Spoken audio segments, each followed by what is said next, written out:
आदर्श मिश्रा हमारे साथ बने हुए हैं। आदर्श, जिस तरीके से अगर हम बात करें, अब क्योंकि मामला ये कहा जा रहा है कि सुप्रीम कोर्ट जाएगा मुस्लिम पक्ष, तो क्या कुछ कानूनी दावपेच बचा हुआ है मुस्लिम पक्ष के पास? और दूसरी तरफ हिंदू पक्ष पहुंच गया है कैविएट दाखिल करने। आखिर ये कैविएट क्या है, ये सबसे पहले समझना आम दर्शकों के लिए बहुत ज्यादा जरूरी हो जाता है। देखिए, इसमें कैविएट का जो लीगल मैक्सिम होता है, इसका मतलब होता है let the buyer be aware. तो इसमें हिंदू पक्ष पहले से एक अपनी बात रखना चाहता है कि जो हाई कोर्ट का जो ऑर्डर आया है हमारा, उसमें ये चीज को लेके जो रिपोर्ट में मेंशन किया गया एएसआई सर्वे उसमें करा जाएगा, उसका ऑलरेडी प्रीवियस जजमेंट में भी एक बार मेंशन हो चुका है। अयोध्या के जजमेंट पैरा नंबर 658 में और इस्माइल फारूकी के जजमेंट पैरा नंबर 151 में सॉरी, इस चीज को लेके क्लियर सुप्रीम कोर्ट ने अपना डायरेक्शन दिया है कि जो भी जांच का विषय होगा आर्कियोलॉजिकल साइट को लेके, मंदिर है कि नहीं है, ये कोर्ट खाली खुद बैठ के डिसाइड नहीं कर सकती। यहाँ पे एक एक्सपर्ट कमेटी जो होती है उसका सर्टिफिकेट चाहिए। जिस तरीके से अगर किसी के घर में डेथ होती है या बर्थ होता है तो उसका प्रूफ कोर्ट में अगर आपको लगाना होता है तो 4 लोगों के बोलने से नहीं होता है, उसमें आपको देना होता है कि सर्टिफिकेट तो वो आपको म्युनिसिपल कॉर्पोरेशन देती है। उसी तरीके से एक जो स्ट्रक्चर है वो कितना पुराना है, उसकी क्या ऐतिहासिक महत्वता है और वो कब गिरा, कब बना, और उसको लेके जी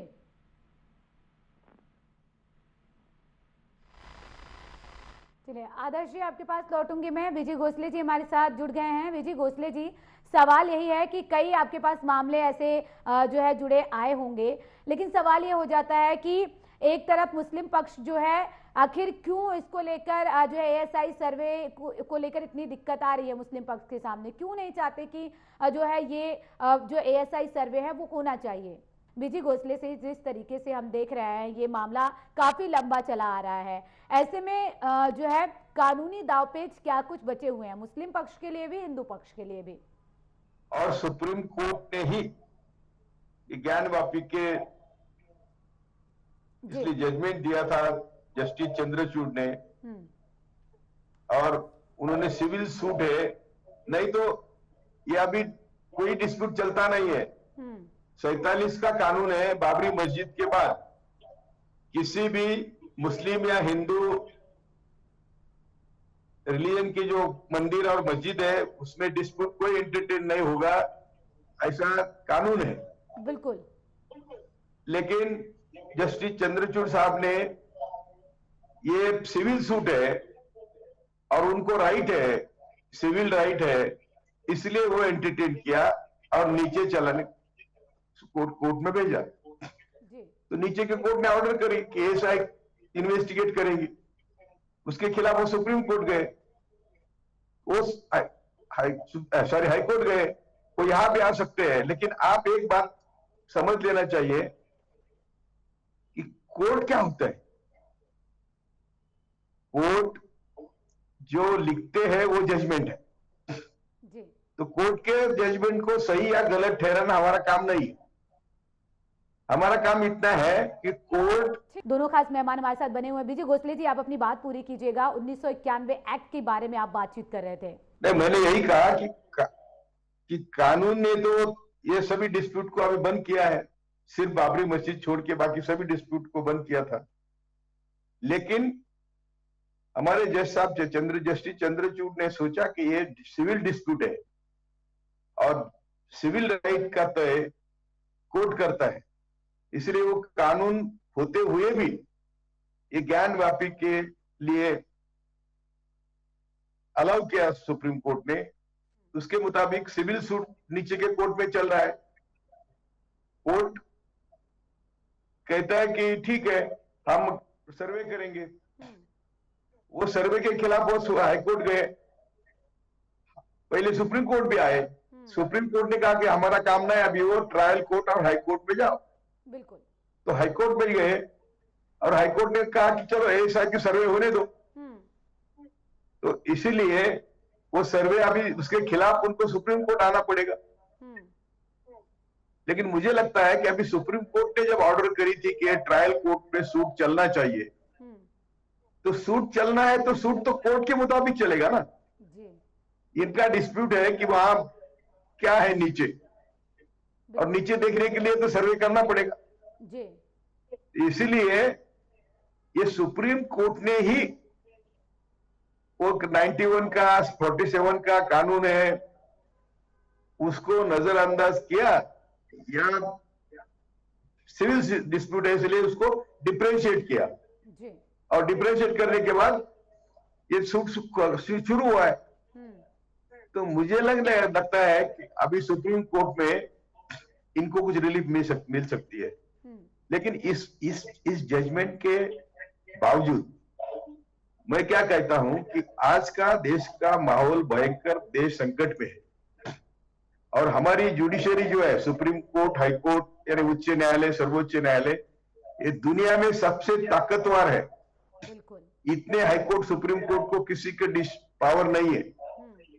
इसलिए आज के सिचुएशन में देखो, मणिपुर जल रहा है, हरियाणा जल रहा है, कोई बंदूक चलाकर मुसलमानों को ट्रेन में मार रहा है और आदिवासियों को मार रहा है। इस समय कोर्ट की जिम्मेदारी सुप्रीम कोर्ट निभा रहा है कि मणिपुर में क्या चल रहा है मुझे हमें मालूम होना चाहिए। बिल्कुल। लेकिन कोर्ट की जो पावर है वो कौन उसका अमल करता है? एग्जीक्यूटिव। यदि एग्जीक्यूटिव कॉन्स्टिट्यूशन मानता नहीं, कॉन्स्टिट्यूशन के तहत ये तीन विंग है हमारे, जुडिशरी है, विधायकी है और एग्जीक्यूटिव है, और तीसरा आपका स्तंभ है, चौथा। आप सब यदि आत्मपरीक्षण करेंगे तो हम देश को कहां ले जा रहे हैं? जुडिशरी इंडिपेंडेंट होती है, इसके बारे में मेरे गुरु ने 1980 में किताब लिखी थी कि independent judiciary is a myth. क्यों? कि जो जज यहां से आता है, और मैं हमेशा कहता हूं कि जब कोर्ट का निकाल आता है, जजमेंट आता है, तो ये जजमेंट होता है, वो जस्टिस होता है, ऐसा नहीं है। तो हम जो अपेक्षा करते हैं कि जस्टिस होना चाहिए, दोनों तरफ की इच्छा होती है, और उसके मुताबिक जजमेंट की अपेक्षा होती है। लेकिन जजमेंट लिखने वाले की मानसिकता, संस्कार, वो कहां से आए हैं, इसके ऊपर वो निर्भर होता है। ये जो फैसला आया है, हाई कोर्ट ने जो फैसला सुनाया है, उस फैसले को आप किस तरह से देख रहे हैं? इसमें जस्टिस अभी तक हुआ है या नहीं हुआ है? वैसे भी शुरुआत में कहा था कि जज का डिसीजन सही है गलत है ये हम तय नहीं कर सकते। बिल्कुल। हम इतना मैंने अभी जो कहा पहले, उसके पहले कहा कि हमें आज देश की सिचुएशन देखनी चाहिए। हम आग में पेट्रोल डालेंगे या वो आग को बुझाने का प्रयास करेंगे, और आग को बुझाने का प्रयास, आज मैंने वो भी कहा आपको कि जुडिशरी इतनी ताकतवर है कि वो अपने जजमेंट के तहत ये सब देश में लगी हुई आग है, वो बुझा सकती है। लेकिन देखो, अभी आग को बुझाने में जो है अहम योगदान भी जो है जुडिशरी करती है। इसी को लेकर लगातार हम कहते रहते हैं, और हर व्यक्ति यही कहता है कि न्यायपालिका पर सभी को भरोसा है और भरोसा करना भी चाहिए। आपके पास आऊंगी मैं, विजय गोसले जी। आदर्श भी हमारे साथ लगातार बने हुए हैं। आदर्श, हम बात कर रहे थे कैविएट की, जिस तरीके से हिंदू पक्ष ये चाहता है कि अगर सुप्रीम कोर्ट जाता है जो है मुस्लिम पक्ष, तो जो है कम से कम सुनवाई के दौरान हिंदू पक्ष के पास अपनी बात रखने का मौका हो, इसके लिए कैविएट दाखिल किया गया है। लेकिन सवाल ये बनता है कि एएसआई सर्वे जिस तरीके से किया जाना है, अब क्योंकि हाई कोर्ट की तरफ से जो है हरी झंडी मिल चुकी है और कल से कहा गया है कि एएसआई सर्वे शुरू हो सकती है। एक तरफ मुस्लिम पक्ष कह रहा है कि आखिर इसमें इतनी जल्दबाजी क्यों है, और दूसरी तरफ जो है हिंदू पक्ष कह रहा है कि आखिर इससे दिक्कत क्या है? क्या वाकई में बिना खुदाई के एएसआई सर्वे नहीं किया जा सकता? देखिए, इसमें एक लोग कंफ्यूजन की स्टेट में है। यहाँ पे अयोध्या के जजमेंट पैरा नंबर 658 और इस्माइल फारूकी के पेज नंबर 151 में सुप्रीम कोर्ट ने क्लियर मेंशन किया था कि जो सर्वे होते हैं किसी भी हिस्टोरिकल स्ट्रक्चर, वो मंदिर हो सकता है, कोई भी बिल्डिंग हो सकता है, उसमें अगर कोई इंस्टीट्यूशन है इंडिया का, प्राइम इंस्टीट्यूशन है जो इसको सर्टिफिकेट कोर्ट में जमा कर सकता है, क्योंकि कोर्ट चलता है डॉक्यूमेंट से, वो है आर्कियोलॉजिकल सर्वे ऑफ इंडिया केवल। अब आज के जमाने में 2023 के युग में ऐसी टेक्नोलॉजी है जिसमें बिना एक पत्थर को हिलाए हुए ही उसका पूरा सर्वे किया जा सकता है। जैसे जीआरपी सर्वे की टेक्निक होती है, स्कैनिंग होती है, लेजर स्कैनिंग होती है, बहुत सारे यंत्र होते हैं, इसको किया जा सकता है। अब इसका एग्जांपल मैं दे सकता हूँ, गीजा के पिरामिड अंदर कैसा इसका स्ट्रक्चर है क्या, तो गीजा के पिरामिड का एक भी स्ट्रक्चर हटा के किया गया है, वैसे ही किया गया है। तो ऐसा कोई कंफ्यूजन जो सामने वाला पक्ष दिखा रहा है कि इसमें कुछ क्षतिग्रस्त हो सकता है, ये जो स्ट्रक्चर है प्री एग्जिस्टेंस, तो ऐसा कुछ नहीं है।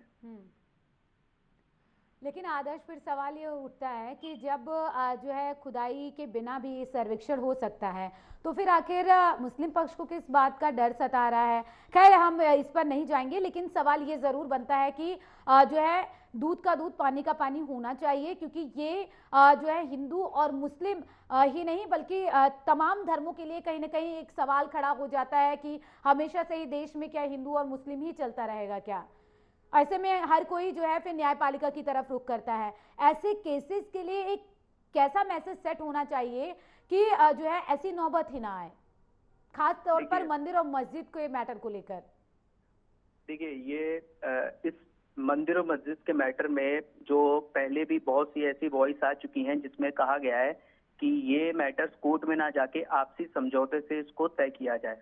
लेकिन बात यहाँ पे ये आती है कि दोनों में से एक पार्टी या दोनों में पार्टी रेडी है कि नहीं।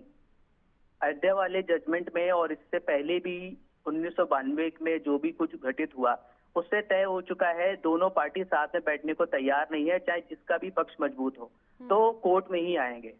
अब यहाँ पे आता है कोर्ट में पहले कौन जाता है, तो हमेशा याद रखिए कॉमन सेंस होता है कि जिसका पक्ष ज्यादा मजबूत होता है वो सबसे पहले कोर्ट में जाता है। तो इस समय देख के लग रहा है कि हिंदू पक्ष का जो भी आर्गुमेंट है, पॉइंट्स हैं, दलील है, बहुत इंपॉर्टेंट है, क्योंकि अभी जो उन्होंने हाई कोर्ट में पिटीशन डाली थी उसमें उन्होंने कुछ पॉइंट्स को लेके क्लियर पॉइंट रखा था।